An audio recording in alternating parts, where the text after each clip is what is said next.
Buenos días y bienvenidos a nuestra séptima clase de español a distancia. Hoy es martes 7 de abril de 2020.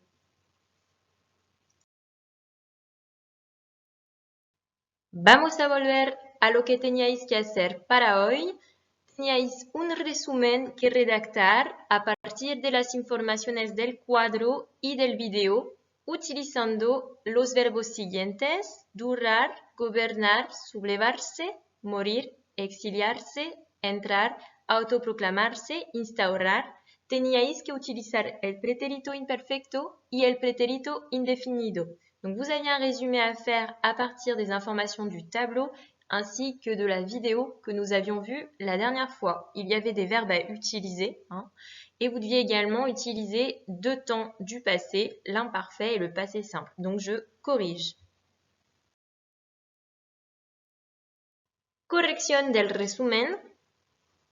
Alors c'est une proposition, je ne peux pas voir vos résumés, mais en tout cas, moi, j'ai essayé de détailler un minimum et l'objectif étant aussi d'avoir les deux temps.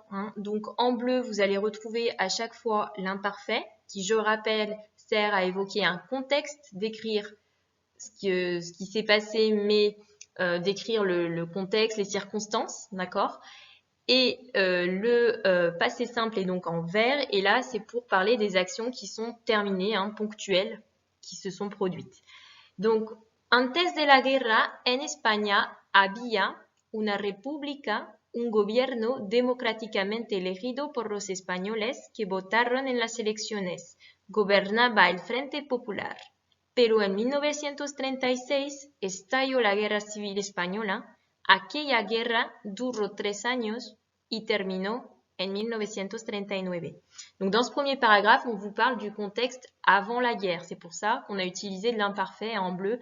On vous explique qu'il y avait une république, un gouvernement démocratiquement élu par les Espagnols qui, à un moment donné, et là on est passé sur du passé simple, ont voté pendant des élections. D'accord? Donc ça, c'est une action qui est terminée. Et en Espagne, avant la guerre, on explique encore le contexte, il y avait un gouvernement qui gouvernait, gobernaba. Le gouvernement était donc le parti du Front Populaire, el Frente Popular. Ensuite, on a expliqué qu'à un moment donné, parmi ce décor-là, il y a eu des événements et l'un de ces événements, c'est le début de la guerre civile qui éclate en 1936. Donc, estallar, c'est le verbe éclater ici au passé simple, estallo, avec un accent sur le O. Et cette guerre a duré 3 ans et s'est terminée en 1939. Donc là aussi, ce sont des actions ponctuelles, donc passé simple.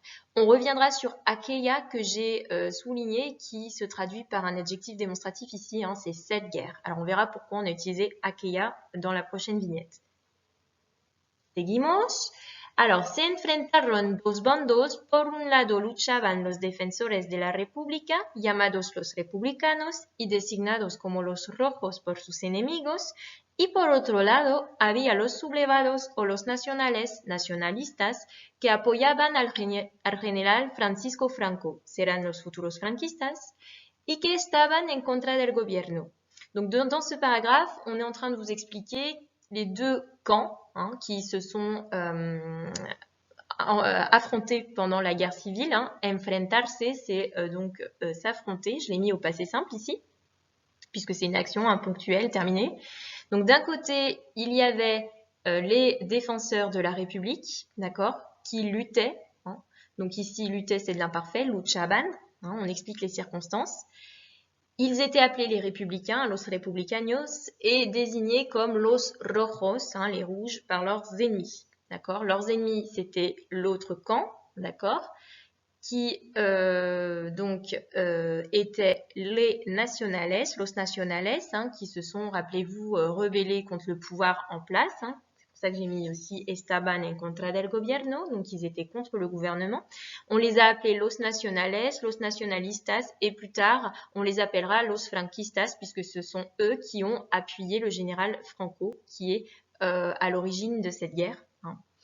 Et qui va petit à petit récupérer le pouvoir, aidé par d'autres généraux qui mystérieusement disparaîtront dans des conditions un petit peu, des circonstances obscures, une fois qu'il sera arrivé au pouvoir. Alors, ensuite, primero se sublevaron los nacionales desde Marruecos y poco a poco recuperaron el poder. C'est ce que je viens d'expliquer. Hein. D'abord, les nationales se révoltent depuis le Maroc et petit à petit, ils vont récupérer le pouvoir, hein, un petit peu comme si ils étaient dans une sorte de croisade où ils récupèrent les territoires espagnols jusqu'à avoir toute l'Espagne entière. D'accord ? La lucha fue violenta, la lutte fut violente. Ici, c'est le verbe ser, hein, passé simple. Donc là, on n'a que du passé simple parce que ce sont des actions terminées. Hein. La lucha fue violenta, ya que murió medio millón de personas durante el conflicto. Donc, je vous rappelle les circonstances. On a la moitié d'un million de personnes qui donc sont décédées pendant le conflit. Attention au verbe mourir, il y a un affaiblissement. J'y reviendrai tout à l'heure. La diphtongue n'existe pas au passé simple, mais l'affaiblissement est possible. Hein. Donc, le O est devenu U.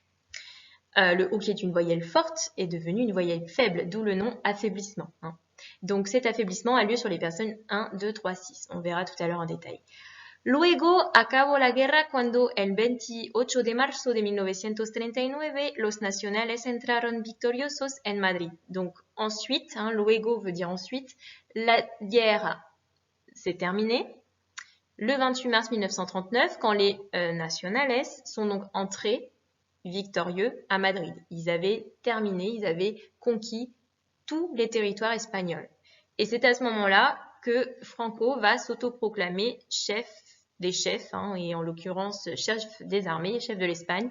Donc Franco se autoproclamó generalissimo e instauró una dictadura hasta 1975, año de su muerte. Donc, après son autoproclamation, il instaure une dictature jusqu'à 1975, qui est l'année de sa mort. D'accord ? Donc, c'est-à-dire pendant près de 40 ans. Los Espagnoles, on revient ici sur de l'imparfait parce qu'on explique le contexte, les circonstances liées à la fin de la guerre et à la dictature. Los Espagnoles no tenían derechos ni libertad y había la censura. Donc à partir de ce moment-là, les Espagnols n'avaient plus de droits, pas de liberté et il y avait également la censure. Hein, on y reviendra sur la censure. Para terminar, donc, también a consecuencias de la guerra hubo un flujo importante de personas que dejaron el país. En efecto, cientos de miles de militares republicanos y de civiles se exiliaron a Francia. Tenían miedo a represalias, es decir, que el gobierno franquista les matara. Donc, on parle des conséquences de la guerre. Dans la fin du tableau, on avait noté qu'il y a eu un flux important de personnes. Hein, donc, c'est le verbe haber ici au passé simple qui, je vous le rappelle, est irrégulier. Vous regarderez dans le tableau que je vous avais donné sur le cours précédent. Hein, ça fait hubo. Donc, il y a eu un flux important de personnes qui ont décidé de quitter, hein, dejar au passé simple, c'est quitter, qui ont quitté le pays. Et donc, on a des centaines de milliers de militaires républicains et également de civils qui se sont exilés, passé simple, c'est exiliaron, en France. Pourquoi ? On vous explique les circonstances liées à cet exil. Donc, à nouveau ici, on utilise de l'imparfait. Tout simplement parce qu'ils avaient peur des éventuelles représailles.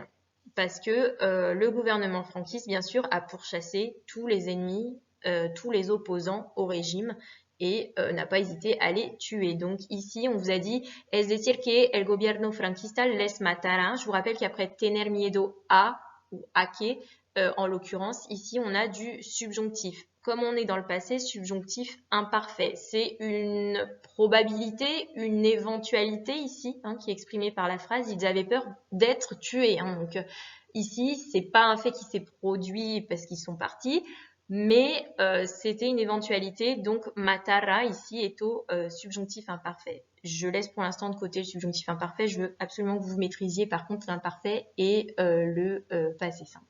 Voilà pour ce résumé. N'hésitez pas si vous avez des questions à me faire vos retours. Aquella, hein, le démonstratif dont je parlais tout à l'heure. Donc, ce qu'il faut savoir, c'est qu'en espagnol, on a plusieurs démonstratifs. En français, on a ce, cette, c'est. En espagnol, on en a plusieurs. Donc, vous en avez au masculin, singulier, pluriel, au féminin, singulier, pluriel. Donc, pour dire ce, on peut dire este. Pour dire c'est, on peut dire estos, si c'est un nom masculin derrière. Si on veut dire cette, on dira esta, et c'est avec un féminin, ça sera estas. D'accord ? Ensuite, on a aussi esse esos, esa, esas. Et on a aussi aquel, aquellos, aquella, aquellas. Alors, quelle est la différence?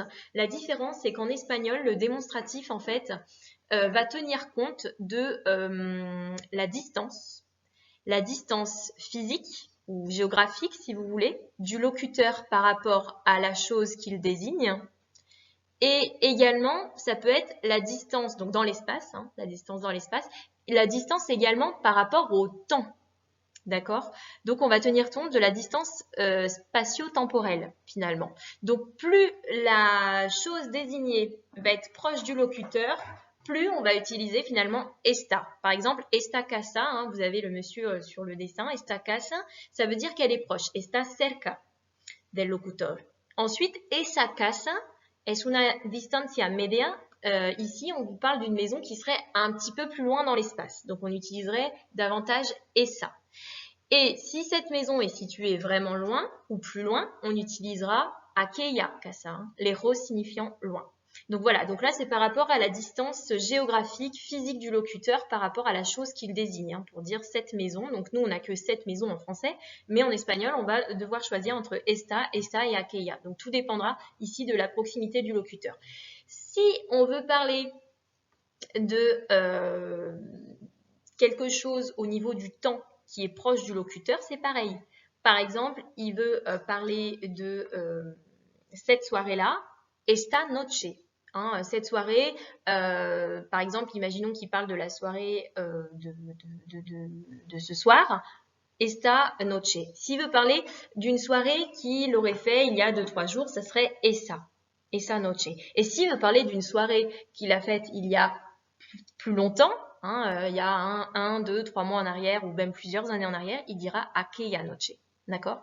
Donc, ce qu'il faut retenir, c'est que quand on est dans un contexte passé et passé lointain, on utilisera davantage aquel ou aquella. D'accord? Voilà. Et bien sûr, le démonstratif s'accorde en genre et en nombre, donc ça dépend du nom que vous avez derrière. Hein. Si je veux, par exemple, dire ce chat, on dira, par exemple, ce chat-là qui est proche de moi, este gato. D'accord? Mais si je veux dire ces chats, imaginons qu'il y en ait plusieurs qui soient proches de vous, on dira estos gatos. D'accord? Si je veux parler de chiens qui sont très loin, je vais dire aquellos perros. Donc on fait vraiment l'accord avec le nom qui est derrière. N'hésitez pas s'il y a des questions et que ce n'est pas compris. Pasamos a la lección del día. Y vamos a estudiar hoy un documento que conocéis seguro, que habéis visto de viaje el año pasado. Entonces, voy a poner el documento, las informaciones y las preguntas.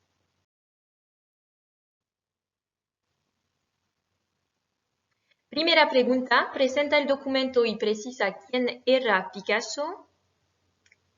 Segunda pregunta, completa las informaciones siguientes a propósito de la obra, fecha, título, lugar d'exposition, tamaño. Donc ici, je vais vous demander en fait de regarder le document, de le présenter avec les informations aussi, vous avez des informations à lire. Donc de présenter le document et de me dire qui était Picasso. Je vous rappelle que era, c'est le verbe ser à l'imparfait. Et deuxième question, je vous demande de compléter les informations, pareil à propos de l'œuvre qui vous est affichée ici. Donc, on vous demande la date, le titre, le lieu d'exposition et la taille. Alors, il y a peut-être du vocabulaire qui va vous manquer, hein, donc je vous laisse chercher. Je vous laisse faire pause, faire votre travail et on se retrouve ensuite pour la correction. Alors, première question. Presenta el documento y precisa quién era Picasso. Réponse. El documento es un cuadro. On peut dire aussi es un óleo sobre lienzo ou alors una pintura. Cuadro, c'est un tableau. Óleo sobre lienzo, c'est une huile sur toile. Una pintura, c'est une peinture. Donc, les trois convenaient, hein, vous en choisissez un. Que fue, alors, pintada si on parle de la pintura, sinon ça sera pintado si on parle du tableau ou del óleo, hein, de l'huile sur toile, puisque c'est masculin ici. Donc, on fait bien l'accord avec le nom qui précède. Donc, pintado ou pintada por el pintor Pablo Picasso. Donc, Pablo Picasso era un pintor. Picasso fue un artista muy famoso que nació en 1881 y que murió en 1973. Donc ici, on vous dit que c'était un artiste très célèbre, hein, un peintre, pintor c'est peintre, qui est né, Nasser, ici on l'a mis au passé simple, en donc 1881 et qui est décédé en 1973. D'accord? Je vous rappelle que les chiffres figurent dans votre cahier, qu'il faut les maîtriser. Donc si vous ne les maîtrisez toujours pas, il faut absolument vous entraîner et les revoir. La diphtongue, donc sur morir, le O est devenu U. Pardon, c'est pas une diphtongue, c'est un affaiblissement. L'affaiblissement, donc il faut y penser. Hein. Obligatoire ici pour ce verbe-là. Deuxième partie, completa las informaciones siguientes a propósito de la obra. Fecha, donc la date de réalisation, c'était donc 1937, 1937. Ensuite, le titre, el título era Guernica. Lugar d'exposition, donc où est-ce qu'on peut voir, hein, c'est le lieu d'exposition, où est-ce qu'on peut voir ce tableau. Donc podemos verlo en España, está en el Museo Reina Sofía de Madrid, donc au musée de Madrid. Tamaño, alors là c'est la taille, j'ai utilisé le verbe medir qui lui également a un affaiblissement, donc le E devient I. Donc mide, ça fait mide 3 metros, 50 centímetros por 7 metros, 80 centímetros. Encore une fois, les chiffres sont dans votre cahier, si vous ne vous rappelez pas. Coma signifie virgule, metros, mètre, et centímetros, ce sont les centimètres. Donc je vous rappelle les deux types d'affaiblissement possibles en espagnol. Le E devient I aux personnes 1, 2, 3, 6. C'était le cas du verbe mesurer, hein, medir, qui fait mide. Et sinon, on peut avoir le O qui devient U aux personnes 1, 2, 3, 6, comme le verbe morir. Et on a vu tout à l'heure murió pour le passé simple. Hein. Donc voilà. Attention à ne pas confondre avec la diphtongue. La diphtongue, c'est une lettre qui se transforme en deux lettres. Diphtongue 2. Hein. Ici, en fait, on a une voyelle qui se transforme en voyelle faible, affaiblissement. D'accord ?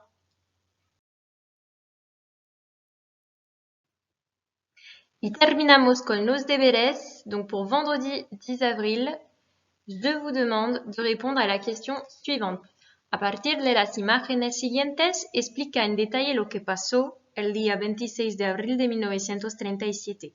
Donc à partir des images suivantes que vous allez avoir dans un court instant, vous devez expliquer en détail ce qu'il s'est passé le 26 avril 1937. Ces images figureront sur le blog et sur le NT. Ce travail permettra de mieux comprendre l'analyse du tableau. Hein, vous aurez le contexte, ça vous permettra d'avancer un petit peu sur l'analyse. Premières images. Ici, donc, vous avez les dernières images. Donc, ça en fait 4 au total. Je répète, tout est sur le blog et le NT. Os digo hasta viernes próximo y buen trabajo. Adiós.